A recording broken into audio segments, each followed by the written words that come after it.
Good morning, campers, and welcome to Radio Camp Half-Blood. I'm B. And I'm Zach.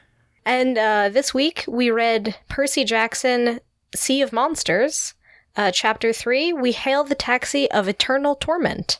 Yes, and that's kind of a terrifying fare if you think about it. We didn't use our Uber apps. We actually used a good old-fashioned taxi for I'm sure people have had Ubers of Eternal Torment as well. Well, I've been in the ones where they blast really weird music. I've been in one where they've blasted Christmas music during July. Really? Yeah. Was everything all decorated Christmassy? No, I was afraid they're going to take me to the North Pole. Kidnap you. That's where Santa's elves come from. Well, obviously, they're from people that don't tip well with Uber. Yikes. So this week we read The Eternal Taxi of Torment. That sounds almost like a Goosebumps book. It does, doesn't it? Yeah, there's something very R.L. Stine about that title. So what did you think of this chapter, B? I liked it. I think you and I both had a comparison to the scene in, I forget which Harry Potter book it is, where they go on the night bus. That's the third Harry Potter book, Harry Potter and the Prisoner of Azkaban. Yeah, because I actually didn't read that book, but I saw the movie, because I'm a fake fan, you guys. And it's a similar kind of, I guess, characterization of this really frantic, weird, magical public transportation thing that defies physics a little bit and is very anxiety inducing, and the main character who isn't really used to this kind of thing. Yeah, no, the weird thing about this chapter is I was waiting for us to use the buzzer word of the night bus. Yeah. It happened pretty quickly. I think we're less than a minute in. It's very reminiscent of the night bus in Harry Potter, which is probably one of my favorite chapters in Harry Potter is the night bus. But it's also, in this, we'll get into this chapter, I think it's very reminiscent of most urban fantasy or stories. Yeah, urban fantasy for sure. I didn't think of this when I was first relating sort of magical public transportation stuff. But there's also for some reason this reminds me a lot of I guess Disney Channel original movies. Halloween Town, they have the Yes! Halloween Town bus. With Benny? Yeah, well, no. Well, actually, there's a couple things with Halloween Town, because at first I was thinking there's also a taxi in Halloween Town with Benny the skeleton, and he's very similar to the Grey Sisters, who will explain who those ladies are, because he's sort of this frantic, unreliable, magical taxi driver who doesn't really keep his eyes on the road because he doesn't have eyes. There's that scene where they get in the taxi and then the little nerdy brother is just wait a second, how does he drive if he doesn't have eyeballs? It's kind of a similar thing. In this case, they don't have eyeballs except for the one shared eyeball that they pass around together. See, the problem though with this book and having that situational comedy is, it happens in a lot more books than it should, especially in kids literature and children's books. This is a very tropey thing that happens a little bit, because we have Harry Potter and the Night Bus. I could even consider In Series of Unfortunate Events with the Hot Air Mobile Home a little bit. They have there's actually a taxi scene in that too, but the taxi driver isn't crazy. Oh my god, I totally forgot about the Belafonte twins and all the wrong questions. And they're not even, they're two people who are, one presses the brakes and the gas and one drives. So they're two children driving a car, and it's pretty similar to this, where it's three women who have one shared eyeball that they pass around. I think the reason for this is it's just very situational comedy, and how obviously when people drive, the assertion is, you're supposed to keep your eyes on the road, you're not supposed to be distracted. That's what my driving teacher told me. But then again, I listen to podcasts where I'll start laughing so hard that I have to pull over, or I will drive my car off a cliff. The first and only time I ever got a speeding ticket, I was listening to a podcast, so maybe it's not the best thing to do. There's certain podcasts that I listen to when I am not in a car, and then there's certain podcasts I listen to while I'm in a car. I was trying to think, the reason why characters like this are really popular is because, the Grey Sisters, who, they're based on mythology, right? The concept is, there's three of them, and they share this eye, and then they tell the future, sort of. It's weird because they use that character sort of in the animated Hercules series, but it's not the same thing. It's the Fates, but they share an eyeball, so it's a combination. They merged the two together. I think they just merged the two because it's like, how can we have something like super spooky scary? I mean, we do have like live action Danny DeVito in that movie, so. We don't have live action Danny DeVito. That would be so funny if it was all animated, but it was just a green screen of Danny DeVito. Just dressed as a goat, or not even dressed as Chiron. He would just be like him walking out like, hey, I'm Danny DeVito. He's not Chiron, he's a satyr. He's Grover. That's what Grover's gonna look like in like 40 years. He's Danny DeVito. It's the origin story. For some reason, I thought he was Chiron. That'd be even funnier. It'd be like a pony. Yeah. Right, Chiron's a centaur. I was just thinking, I think I got it confused because doesn't Chiron actually train Hercules? Like, in the myth? Yes. Or am I misremembering? That's why I'm confused, because in the animated series, it's like a random satyr played by Danny DeVito. Which is not the same. So this chapter opens up, and Percy, Annabeth, and good old Tyson have gotten out of the giant explosion.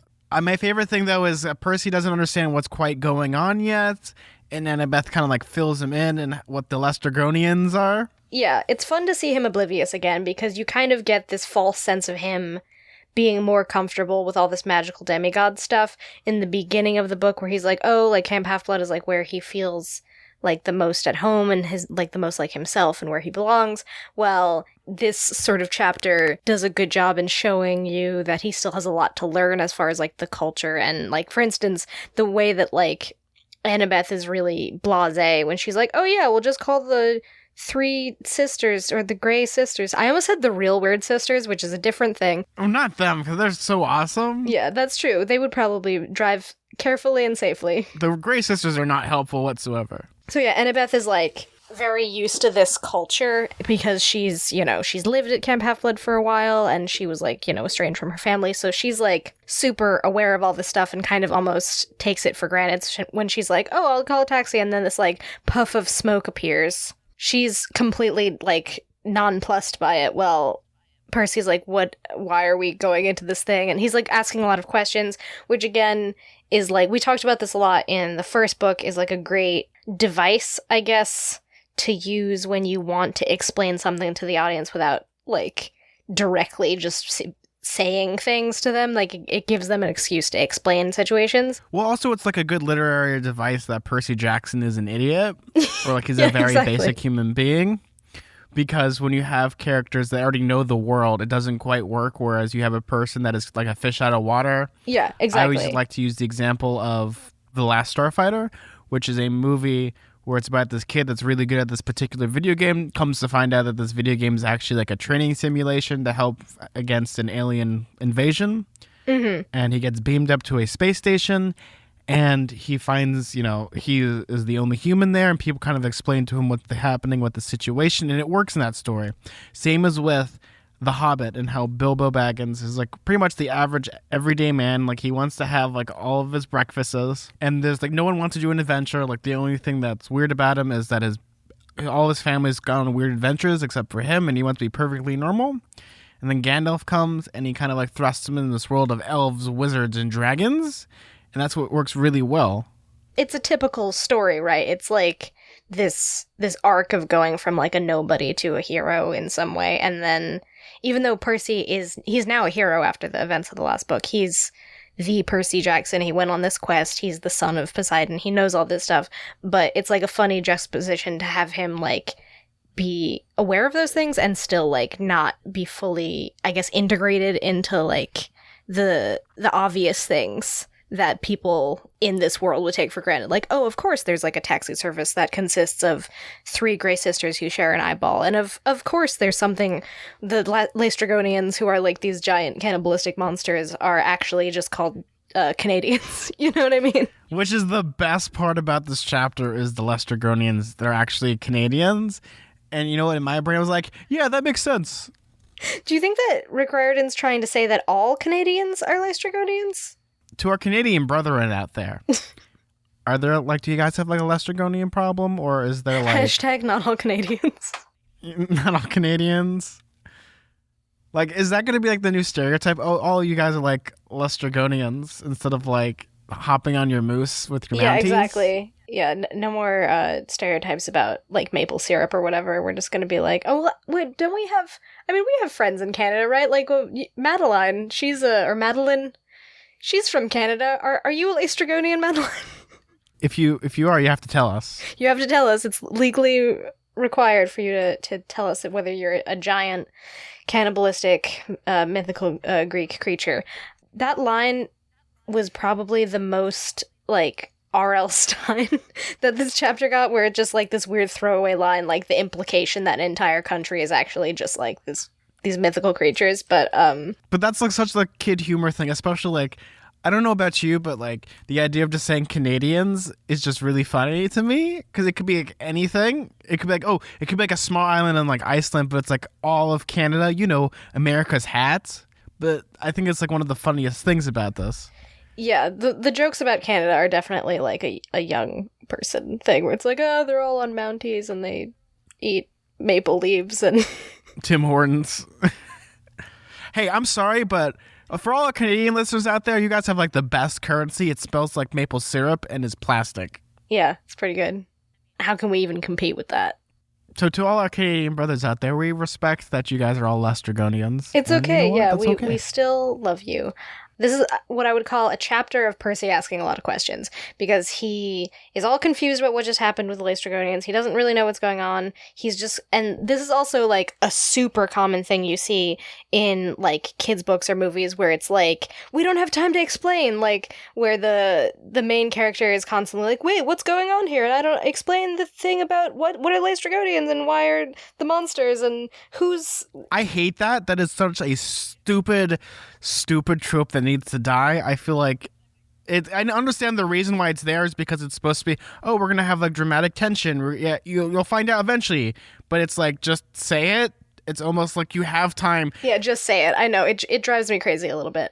I think that's kind of like the whole joke in Series of Unfortunate Events is just Daniel Hanlon like messing with people, because it's like, you're gonna get these answers solved, and then all of a sudden something happens. Oh yeah, the VFD thing, right? Where it's like, yeah, just constantly, like, the endless... I think... There might actually be a joke from Daniel Handler about it.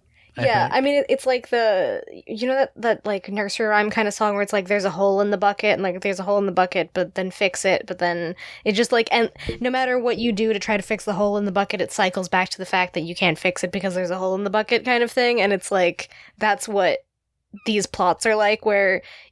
well, we can't explain it because we don't have enough time, but we don't have enough time because there's other stuff going on. Like, there's always something to get in the way.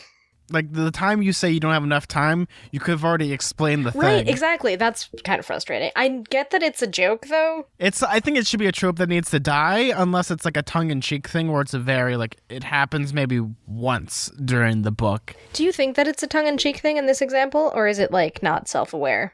Because they did the exact same thing in the first book, where it's like, you're not going to tell us like all the prophecy. Oh, right. And then it's kind of like, it's like almost in that it's less tongue-in-cheek, but here it's just like, you don't have enough time, you don't understand. I'm actually, Poseidon, god of the sea. Yeah, so there's like actually a lot of questions that are posed in this chapter. The first of which is, what is Tyson, or who is Tyson? My running theory is that he's a Cyclops. No, why do you think he's a Cyclops? Maybe he's a Canadian bee. You thought of that? He's large and magical in some way, because like there's some sort of there's hints that he has like some sort of impervious nature to him, which we're reading a Percy Jackson book, so chances are that's involved somehow with like mythical creatures to some extent. The description of him involves like very nebulous physical description of what his eye looks like. They're like, I never really got a good look at his eyes, and I feel like that's like a tongue-in-cheek kind of like funny way of hinting that he might be a Cyclops. And then there's also, specifically in this chapter, a thing where Tyson seems incredibly blasé about the fact that like gods and monsters are real, but he seems very concerned specifically about Percy being the son of Poseidon, and I think that is like some sort of, if I remember correctly, there's some sort of like Poseidon connection to Cyclopses somehow. I don't remember, because it's not like I'm an expert on mythology, but that's like kind of what I think. So that's my running theory. But again, we don't find anything out about that. All we know is Annabeth is racist towards him, basically. Which is like so out of left field. It's like you have like this great strong character and then all of a sudden they start like spewing racism. It's kind of like, the way I look at it is like the equivalent of like a wise old person, and then you realize that, oh yeah, it's like the old-timey racism. It's like, oh, this is a little bit uncomfortable now, a little bit. Which is really weird because it's like an ongoing theme in this chapter with racism. Is first it's Annabeth, and then it's the Grey Sisters who are also racist. It's just like, so wait, should this chapter be called I Hail the Taxi of Racism? Yeah, I hail the taxi of people who hate Cyclops bigotry. Yeah, like even the first few lines, it's like, now under different circumstances, I would have been really happy to see her. We made our peace last summer despite the fact that her mom was Athena and didn't get along with my dad. I'd missed Annabeth probably more than I wanted to admit. But I'd just been attacked by cannibal giants. Tyson had saved my life 3 or 4 times, and all Annabeth could do was glare at him like he was the problem. He's my friend, I told her. Is he homeless? What does that have to do with anything? He can hear you, you know. Why don't you ask him? She looked surprised. He can talk? Yeah, it's very surprising, especially with Annabeth.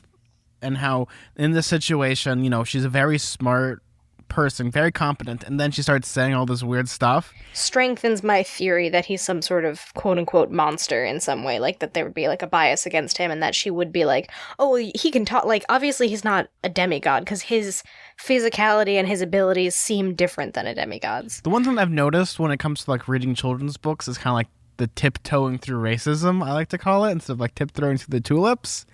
Because there's certain books that kind of like, it's almost like, I don't know the best way to put it, it's like when you go to a pool and like you're like testing the waters, like should I just go full blown racist or should I just like have like little like sprinkles of racism? Well, like this sort of remind me a little bit of like Ding Ding Ding, Harry Potter, like the whole like mudblood thing. It's like a similar kind of like, it's a magically constructed bias that it allows you to talk about bias without like the sort of very muddy and difficult work of actually talking about racism that exists, because you could go, oh well, cyclopses don't exist in real life, so we don't have to worry about this. Well, like if you were to actually talk about like racial injustice or whatever in a kid's book, then you have to like reckon with like real world realities and real people and like take a stand, and then weird people might get offended that you're making things political, so you kind of have to like couch it in this language of like, oh, I'm talking about bias towards these creatures that don't even exist. And like there's a lot of, you know, debate about whether or not that's like a productive way to talk about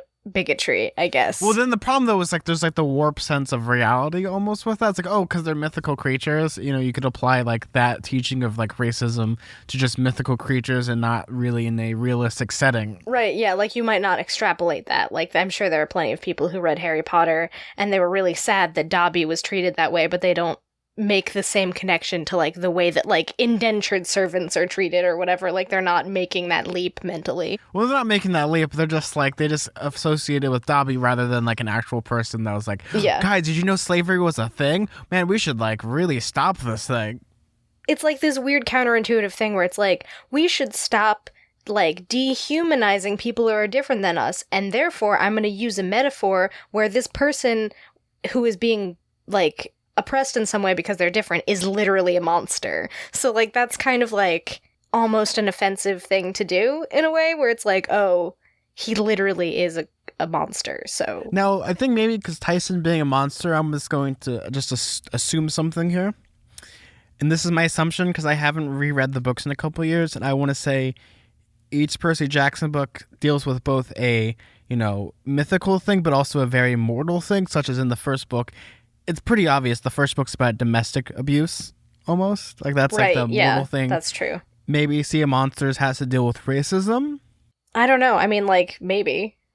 Yeah, it's a complicated thing, and it's hard to, like, walk that line, and you have to think about, like, a demographic of, like, okay, how realistic can I be when I'm talking about these things, when it's, like, advertised for, like, a 10 to 13 audience? I don't know. I don't know if I have, like, a firm stance about this kind of stuff, because I think it's just like it's a difficult thing to do. It's a very slippery slope, but I feel like if someone's not going to talk about it, it's never going to be talked about.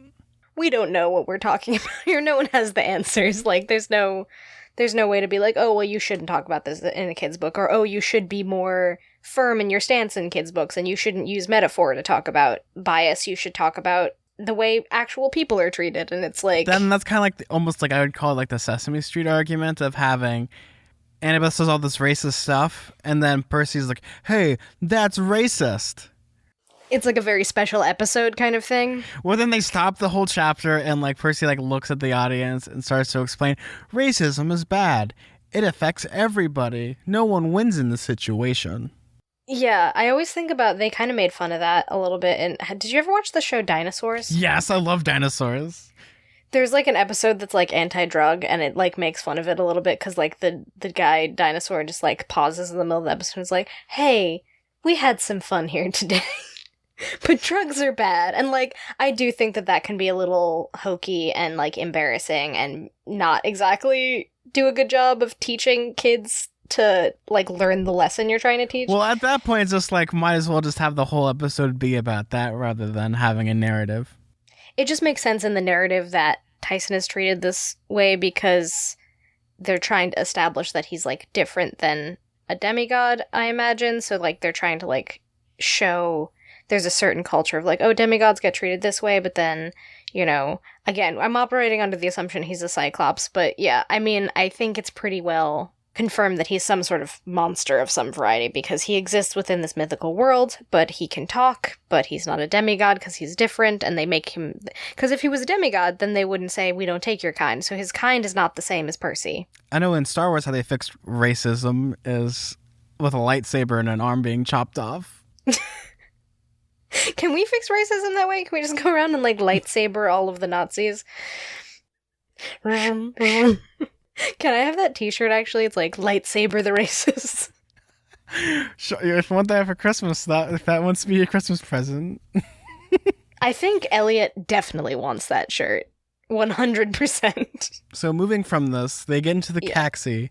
And, you know, Annabeth pays the fee, and they start going, like, super fast like the night bus, and it's almost very disorienting. Even the way they write it is, like, they're driving, and, like, they go on the side of the curb, they go on the side of the road, wrong side of the road, and then there's, like, bits and pieces of, like, exposition a little bit, and it's really funny. I think Rick Riordan did a great job of writing all of the taxi scene, because the way that, like, they intersperse dialogue with descriptions of where they are physically. So it's like, oh, they're talking, they're asking questions, and then all of a sudden it's like, oh, we're out of Brooklyn now. Oh, we're in Long Island. Oh, we're approaching Camp Half-Blood. And like the speed with which the dialogue sets the pace for how fast you think they're going, and it really makes you feel like you're in a speeding car, like, oh my god, they only had like a very short conversation and they're already like out of the borough. Do you know what I mean? Like that really gives you a sense of like New York City is a big city, and the idea that they're like speeding through, like skidding against guardrails and like going over bridges and stuff so fast that like literally within the span of like a few back and forth lines of dialogue, they're already like halfway across the city is crazy. Yeah, and while I was reading this, I actually decided to go back and read that chapter of the Night Bus from Harry Potter, and they're structured very similarly. I'm not sure if Rick Riordan just decided to like not rip it off, but like, you know, take something like that and then apply it. Then I had to think about, well, he could have also seen it if he took his kids to go see Prisoner of Azkaban, because that was 2004. So that kind of like perfectly lined up when this book was written. A couple of years he might not have been thinking about, like, he went like a fun, kooky way, because it's like weird, like magical realism, which I love in books now, where it's, you know, you take something that's like old timey and then how do you apply it to like the new modern world? Like originally it was like the Chariot of Damnation or Eternal Torment, or I don't even know what it is. I can't remember what it is. Yeah, I'm sure it's a chariot. Obviously it's a chariot. I just can't remember that it's a super official name for it. But just having like these things, same as with Camp Half-Blood, and having, you know, Creon basically being like this old-timey person that like listens to nothing but like Jimmy Buffett and like reads paperback novels is really funny to me. Same as with Dionysus wearing like Hawaiian shirts and drinking Diet Coke.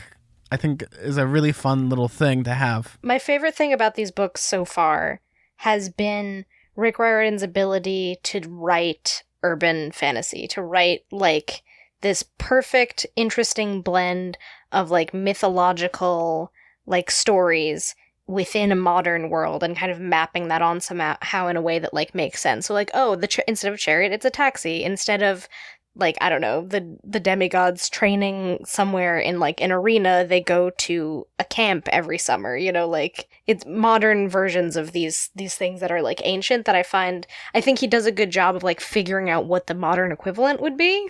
Yeah, which really works really well. I really enjoy that a lot because when it comes to Percy Jackson, it'd be really dull to have. And then we got into this chariot, and there wasn't enough room for me and Tyson. Me and Tyson had to squeeze together. Exactly. Yeah, it's not literal ancient things. It's modern somehow. When you think about it as a kid, some kids might not know what a chariot is, but all of them know what a taxi cab is because it's so embedded in our, zeitgeist, the pop culture. Yeah. I hope they know what a taxi is. Well, now they know what an Uber is, so it's okay. That's true. Maybe taxis are extinct by now. Definitely, if Rick Riordan wrote this today, it would be an Uber or a Lyft. 100%. So what would happen is, like, Annabeth would pull out her phone and, like, she would, like, type in the coordinates, and then the Uber would come. And then the Uber would come, and then the Uber would be playing, like, really weird music. I feel like what it would play is it would play nothing but Styx. The band Styx? Yeah, the band Styx. Why? What makes you... Get it, B? It's a taxi of eternal torment because it's from the underworld. Oh, God. Okay, yeah, I got it. Okay, it took me a second, but I figured it out. I was going to say that the only song they would be playing over and over is Smoke on Water. So anyway, I think they do a great job of, I guess, indicating how fast they're going. Like, the pure chaos of it all. And Percy does a good job of being, like, the audience stand-in, the reader... surrogate who's like freaking out. The reader who's like, wait a second, you're going too fast and we're about to die. Like I forget, I need to like find the line where he says, I hate to bother you guys, but like we're about to die, basically. Because they're about to like go careening off of the bridge. And Annabeth is just like, this is just a normal thing that happens. Same as with like the night bus. It's just a normal thing. Though in here, it's more realistic because I remember I'm just going to use the movie as a model because, it's a visual representation of it. Is in the movie, the night bus like transforms into other things. Like it gets like super like small, big, and then just keeps going. It's like a really weird thing. Here, it's just like, yeah, this is an actual taxi that could go like flying off the Brooklyn Bridge if it wanted to. Yeah. But wait, then why would Percy be worried? Like he's the god of the ocean. He could breathe underwater. Yeah, he could breathe underwater. Everyone else would die. But he would be fine. Oh, just imagine as Percy just sitting there. Hey, Annabeth, why are you sleeping underwater? Oh, yeah, I forgot I can breathe underwater. Oh, right, I forgot that everyone else isn't impervious to water. Anyway, so it's pretty frantic inside of this taxi, and this is kind of where there's a little bit of exposition. Again, they don't have a ton of time because this taxi is going like 1,000 million miles an hour, and everyone's like a little frantic about what's going on. We learn some stuff about how... actually, this is even before they get on the taxi. Like, Percy asks Annabeth about like the dream that he had about Grover, and Annabeth is also having dreams, but they're not about Grover, and then she's confused why he brings Grover up, and they both know that there's something up at Camp Half-Blood, but they don't really like compare notes as to what is going on up there. Annabeth mentions that she's been like fighting them all summer and that they are fighting them all school year and that they've been all attacking her and appearing out of the woodwork, and even the Laestrygonians like normally don't go as far south as New York City, so she's surprised that they're there. So there's like this indication that all the monsters are swarming everywhere, but maybe the presence of Tyson is what warded them off for so long. There's like a lot of questions that are posed. We don't really get full answers as to what's going on. I mean, with this chapter, when it comes to like the taxi, I think it's a good like segue because it's I would call like an interlude chapter or a buffer chapter, and how it's just honestly just getting from point A to point B.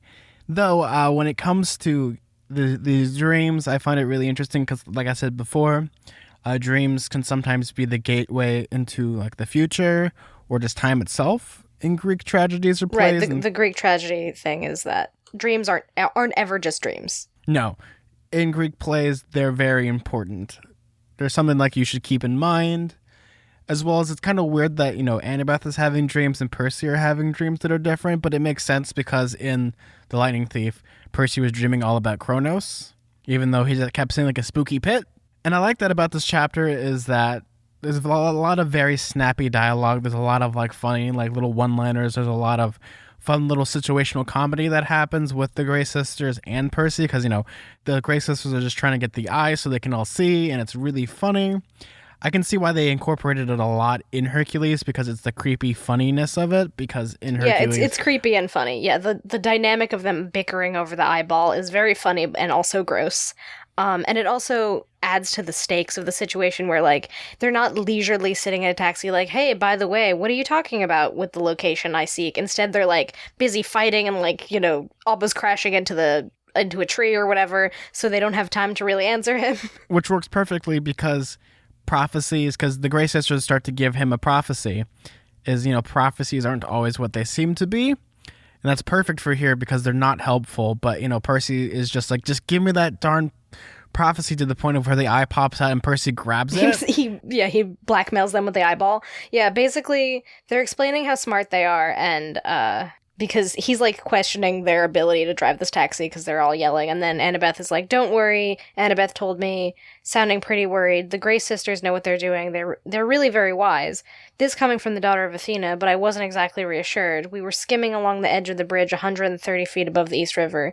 Yes, wise, Anger grinned in the rearview mirror, showing off her newly acquired tooth. Oh, they also only share one tooth, which I don't really see the need for a tooth in this moment, but they're fighting over the tooth also. To be fair, they were going to go to a corn eating competition, so they just needed Old Faithful. Yeah. Showing off her newly acquired tooth. We know things. Every street in Manhattan, Wasp bragged, still hating her sister. The capital of Nepal. The location you seek, Tempest added. Immediately, her sisters pummeled her from either side, screaming, be quiet, he didn't even ask yet. What, I said, what location? I'm not seeking any... Nothing, Tempest said. You're right, boy, it's nothing. Tell me. No, they all screamed. The last time we told it was horrible, Tempest said. I tossed in the lake, Anger agreed. Years to find it again, Wasp moaned, and speaking of that, give it back. No, yelled Anger. Like, the bickering is hilarious. See, when it comes to, like, bickering characters, like, I always love in the Muppets with the two guys in, like, the box, when they do, like, their bickering. Oh my god, yeah, Statler and Waldorf. Yes, that's like me. That's probably like me and you, be like going to like a play or something. Yeah, we're Statler and Waldorf. I always think that me and Tyler are more like Statler and Waldorf because I think you bring out a little bit more of a positive side in me, while me and Tyler are just like, I hated it. Listeners out there, what type of duo do we compare and contrast stuff? Because I want to say we are Burt Macklin and April from Parks and Rec. We'll figure it out. We're going to figure it out eventually because we're like a dynamic duo. We should just be two sock puppets. So yeah, they do bicker like Statler and Waldorf. They have this kind of like weird... I think also the fact that they share an eye, there's some sort of like... They're almost one consciousness. Oh, so they're a hive mind? They're legion? Yeah. Like, I feel like this was very reminiscent of the way my sister and I fight, and maybe it's like a twin thing or something. Which is like, no, you give the eyeball back. Like, I could just see us doing that. See, this seems like something that would be a really fun thing to see on, like, Jeopardy. Or, like... On Jeopardy? A trivia show. Just watching them bicker about the correct answer about something. Oh my god, yes. Wait, so would they each individually be a contestant, or would all three of them be they would be one person. They'd be one person, yeah. They'd be like, what is the capital of Nepal, Alex? That would be great, actually. I would love to see fan art of that, is the Grey Sisters playing Jeopardy. Especially, it's like, oh, are we playing, like, Wheel of Fortune? Oh, you have to give me the good hand. Come on, double whammy, double whammy. Come on, new car. So finally, Percy blackmails them with the eyeball that rolls under the seat, and he grabs it. B, this just sounds really gross, because, like, just imagine, like, it falls underneath the seat, and they pick it up, and there's, like a lollipop and some chains, like, stuck to it. That makes me think of, like, that time that... What's his name? That time that David Bowie got a lollipop stuck in his eye. Do you know that story? Yeah. He was like performing and someone threw a lollipop at him and it literally like landed into his eye, but just his eye socket. Anyway, this is very grotesque. I'm gonna stop describing it. But basically, it just seems like a comedic thing. Like they'd have like stuff like Percy has to like shoo off like all this dirty stuff because it's like the equivalent of like a lollipop falling underneath. Yeah, the seat. description of him picking up off the floor is very funny. It's like, at last I steeled my nerves. I ripped off a chunk of my tie-dyed t-shirt, which was already falling apart from all the burn marks, and used it to pick the eyeball off the floor. Nice boy, Anger cried. You grody. As if she somehow knew I had her missing peeper. Give it back. Not until you explain, I told her. What were you talking about? The location I seek. No time, Tempest cried. Accelerating. Which, again, a very bad... way to blackmail someone is to take the eyeball out of the person who's driving you in the middle of the city. And then they're accelerating, which is even funnier. It's almost like a Mad Max skit, because they just start driving faster. Because obviously they're awaited in the gates of Valhalla. Yeah, I looked out the window. Sure enough, trees and cars and whole neighborhoods were now zipping by in a gray blur. We were already out of Brooklyn, heading through the middle of Long Island. Percy, Annabeth warned, they can't find our destination without the eye. We'll just keep accelerating until we break into a million pieces. So is it like the cab's gonna like go into like the sound barrier, like just break it? Or is it going to just be like they crash into a semi-truck? I mean, this is like basically a game of chicken, because Percy knows that if he doesn't give the eye back soon, then they're all gonna die. But Percy also likes living, so what he decides to do is he gives them back the eye, but only if they tell him the location. Well, not before they answer the question, because he starts threatening to throw it out the window. Just chuck the eyeball out the window. I just imagine someone in another car, and an eyeball just splats on their windshield, and they just start screaming. Oh, God, and there's like a car flip. Oh, God, like, if a bug lands on my windshield, I'm grossed out. If an eyeball landed on my windshield, like, I don't know if I could deal. In an alternate universe that happens, it's just your dad, your mom, you're just driving it. For some reason, I just imagine you guys have like had a station wagon for some weird reason, and your dad just like looks at it, well, that's something you don't see every day. Well, one time my mom was driving with my sister, and 2 turkeys flew across, like, the hood of the car. Okay, you know what has happened where I've almost crashed my car because we have a problem? We have ducks near my house, and ducks will decide to just stop in the middle of the highway and just sit down. So the moral of the story is, picture this, everyone. They're all screaming. The Grey sisters are screaming. Percy's screaming. Tyson's screaming. Annabeth. Percy's holding an eyeball between a strip of his t-shirt. He has his eye sit on the prize, if you will. Oh my God. Well, someone else's eye. And that is, give us the location. But they decide the Grey sisters, in frantic, kind of like agree with Percy because, you know, they're all going to die. And they spew out the words 30, 31, 75, 12. B, what do you think those numbers are? It's obviously latitude and longitude, right? Like, duh. Yeah, so it's, I can't imagine it's anything else, because it's not like it's digits like 303, whatever. They're specifically separated into like 2-digit numbers, with 4 of them in quotations. And I also forbid B from looking up the location of that. Yeah, because I really wanted to go on Google Maps and look up the location, but I feel like that would probably spoil me, so I'm not gonna do that. And I looked it up and I was like, oh yeah, that makes sense. So we've decided that everyone, like, next year should come to this location, just use latitude and longitude. We're gonna have a live show there, maybe. Did you decide that? I've decided that right now. I hope it's not in the middle of nowhere. If it was in New York, that would be very helpful. Anyway, so he gets the latitude and longitude. He doesn't really know what it means. He gives the eyeball back because he's like, we're gonna die and break into a million pieces if we don't. And then finally, they arrive at Half-Blood Hill, and just in time, they realize that a group of campers are under attack at the base of Half-Blood Hill, so... What do you think they're being attacked by? My guess, I think, is like a minotaur or something like that, because the minotaur was there in the first book or something. I don't know. The way I heard it, because we're doing this, is I heard like a lag, and I thought you said mini Thor, so I'm just thinking of like a small, like, Chris Hemsworth. A mini Thor, a tiny Thor, with like an eensy ball peen hammer in his hand. Yeah, so that's my guess. It's probably not that, because that's kind of retreading territory. It's a monster of some variety, I imagine. Because they're being under attack, and we don't know what it is, because it's a great way for, you have to turn that page to figure out what's happening. You have to turn that page. I mean, I guess you could look at the next chapter. Even the next chapter title doesn't really hint. It just says Tyson plays with fire. Which also, important note, when they finally stop the car, Tyson lets out a huge belch and says better now, because the entire time he's threatening to vomit in Annabeth's backpack, basically. Which is really gross, and I don't like that, even though I don't mind, like, car sickness is really gross, because I usually get it in my car because I have a problem of reading in my car. Well, I'm not driving while I'm not driving, but... Yes, you're not driving, you're the passenger. I know people like that. Yeah, a lot of people can't read and be in a car at the same time. That doesn't really bother me.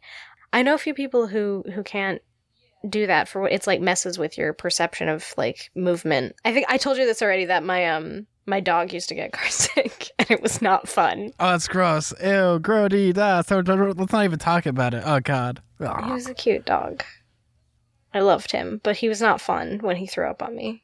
Like, directly on my lap. See, the problem, though, with my dog is Rosie will hop on your lap while you're driving. And I'm, like, afraid they have to brake short because her little body will, like, fly off and, like, go to the gas pedal. When I did that internship and I had to drive my boss's dog to the groomers, I, like, put him in the backseat. I was like, okay, stay right there. Do not move, tiny little dog. But then he just, like, climbed over the partition and just was, like, all of a sudden in my lap. And I was like, how did you get here? See, that's, like, what's more adorable, B?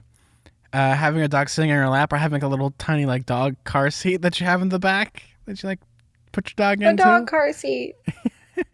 I'm the type of person that would buy, like, a little baby Bjorn to put, like, Rosie into so I can, like, have, like, full-on snuggle action. Would Rosie fit in a baby Bjorn? Well, she's smaller than a baby. She's smaller than a breadbasket. Because, okay, so Pfeffernuss, my hedgehog, he does not really have a neck because he's a hedgehog. He just sort of is a circle with a face.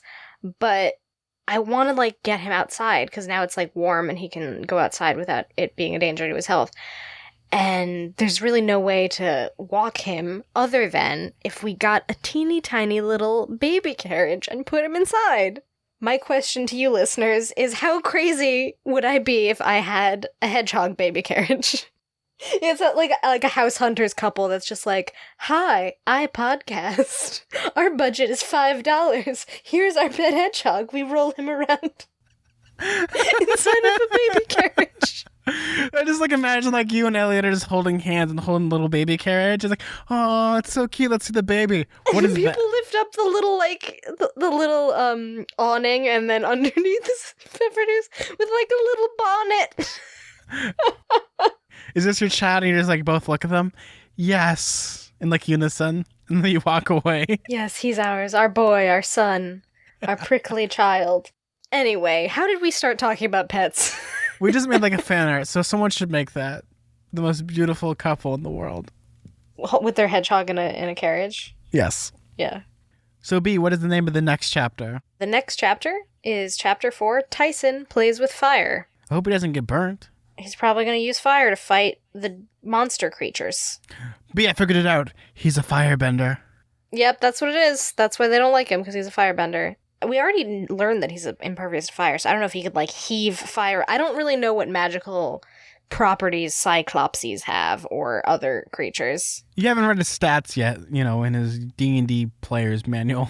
But we know that he doesn't get hurt by fire, because we've established that when we had our little weird dodgeball game. So I guess we'll find out. He's I imagine the next chapter is going to be the whole fight with the monsters on the hill, and then we're going to learn a little bit about what's going on at Camp Half-Blood and the preponderance of monsters going on. Well, we'll find out next chapter, so everyone needs to keep still reading, because we really appreciate that. A lot of questions will be proposed or answered, because I'm not going to tell B anything. What I'm going to do is just say, yeah, that sounds right. So, B, did you get any messages this week? So yeah, I got a message from Tumblr user Salty Opinion Zone, which, I mean, what a great username. That's an adorable name. I also have salty opinions. I think we all have salty opinions. I think we should all just go to the salty splatoon. Yeah. Anyway, Salty Opinion Zone says... That sounds like almost like a segment on our podcast. So now to the Salty Opinion Zone. Yeah, right, we have a little theme song. They say, greetings, my name is Katritas, I'm sorry if I'm butchering her name, an Icelandic daughter of Nemesis, parentheses, goddess of revenge, balance, justice, etc. I've been a fan, parentheses, ceiling fan for details. I'm not sure if there's a pun happening there. Since the 3rd episode, and I love this show so much. Question, what kind of weapon would you use, and what human item would it normally look like? Oh, and it's regarding Radio Camp Half-Blood, by the way. Then to specify, because they're like, oh, right, you have 2 podcasts, just to make sure. Why don't you go first, B? I think I've come up with a few answers to this, but I think the human item would probably be chapstick, because I always have chapstick on me all the time.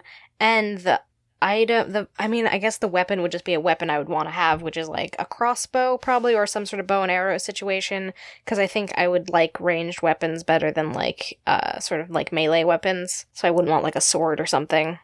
Also, I'm like, my arms are very short. I don't think that I would have really the wingspan to be an effective sword fighter. Yeah. So my answer is a chapstick that turns into a crossbow. Now, here's a question, though, B, with that. Is it like a regular chapstick where you could, like, use it? Or, like, you have to be, like, really careful what if you have it with the wrong chapstick? Oh, no, it's a regular chapstick that I could use it, but then it turns into a crossbow when I need it. Yeah. For me, I think I'm gonna have to have like a sword because I like swords. So what item? Oh, like a watch, something practical. Though, my second answer would be like a set of armor, but it would have to be like a tiara or like a princess tiara, like a Disney one. Put on your head, it's like a Sailor Moon transformation that occurs. Mm-hmm. A tiara. You just but a tiara isn't exactly an everyday thing that you carry around.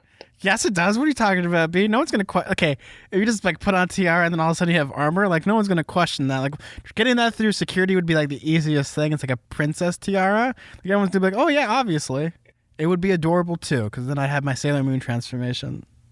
I keep thinking about how this would map onto like other people that I know, and like, because my sister's a dental assistant, like maybe it would be like a toothbrush. It turns into a gigantic like spear, like a toothpick, like a gigantic toothpick. Exactly. That would be really cool. Or no, I feel like she would have like a gigantic like dental floss. Oh yeah, and it would be like the lasso of truth or something. Yeah, exactly. My sister even kind of looks like a Wonder Woman. She's not tall, but she has dark hair. Okay. So B's sister has a lasso of truth, or actually she has a lasso of like flossing. Yeah, a floss of truth. I mean, yeah, she would put that lasso of truth on people and be like, listen, you gotta floss. She would threaten people. No, and then the person's like, no, I think it's stupid. You don't fully understand how much she would fight that person. She gets so angry when people don't have good dental hygiene. She's like, it's so easy. Did you get any other messages, B? I think that's everything, yeah.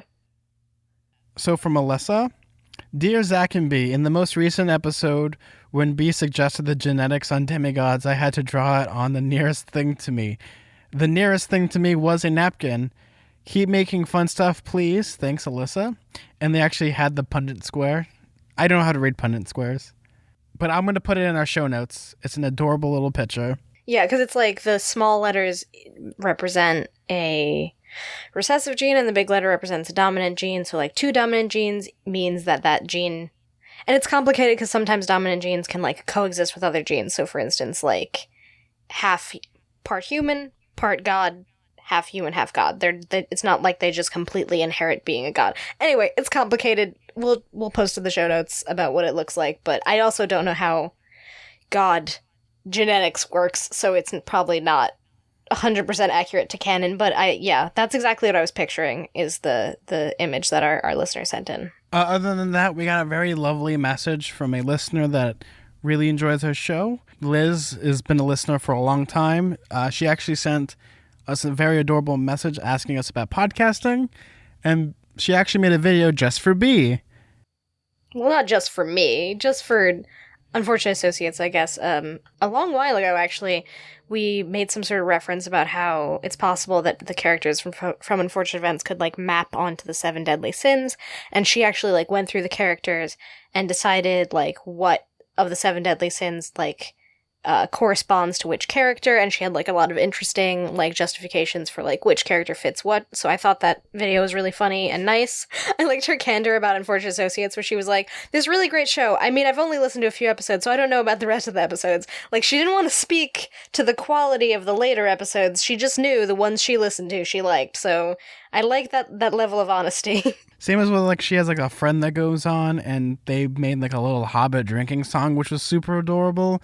She does, like, a lot of, like DIY stuff, and then she has her own, like, opinion pieces, and you should totally, like, listen to it, so you should watch her videos is at Liz is Actually Magic, and we really enjoy that a lot. Thank you so much, Liz. Especially when it comes to the message she asked us, is just how she could get started with podcasting. And it's fairly simple. I think podcasting, if you guys haven't done it or thinking about doing it, just do it. It pretty much is one of the best things you could possibly do. It really does better one's life. Yeah, that's definitely my main advice to people about podcasting is like literally just do it. Like your first episode might not be perfect and you might not have the most amazing equipment and the most amazing editing skills and whatever, but just starting, you'll be amazed at how far you can go with starting a podcast. Like, I randomly fell into podcasting almost by accident, and like now I can't imagine doing anything else. Yeah, and there's a lot of great things when it comes to podcasting, like meeting some of your best friends, as well as just being creative, because sometimes people, like for me, I have so much like useless knowledge that it almost benefits me to have a podcast where I can just say stupid things and they make sense to only like 3 people, but it's okay. Yeah. It doesn't matter how many people listen, as long as there are people listening who care. As long as it's like more than just your mom. My mom is out there repping her Radio Camp Half-Blood shirt, and I appreciate her for that. See, I'm looking like maybe getting some doggy clothes for Rosie, like a little doggy dress that's just Radio Camp Half-Blood. That would be adorable. But yeah, even with our show, I've been podcasting for about same time as B, about 2 or 3 years. And what has happened is we've all greatly improved. Like this week, I've been like looking at a lot of stuff, and there's things that even like with this podcast and how it sounds, like I can make it sound better. There's so many different alternatives. Just experiment and do anything you can. One of the best advice I've gotten from a good friend of mine who does a lot of special effects makeup is just practice. Do whatever you can. Just as long as you waste money in the right ways, you can learn a lot. Yeah, it's true. I can't recommend it enough that like if you want to make content, you know? I think that there's room enough in the world for everybody. Like I really, that's like the one thing, the redeeming thing of the nightmare portal that is the internet, is that it like democratizes ideas in a way where anybody who has like something to say, who may not have in the past been able to have a platform to say it, they can say it. They can make their own thing. They can have their own communities. And I think that's really cool. Yes, most definitely. We actually got 2 new iTunes reviews from around the world. Oh, that's why you told me we got iTunes reviews, but I didn't see them because I was looking at the USA. Even though we love the USA, we get reviews from all over the world, which is amazing. So we have one from, actually, I think this person also sent you a message, B.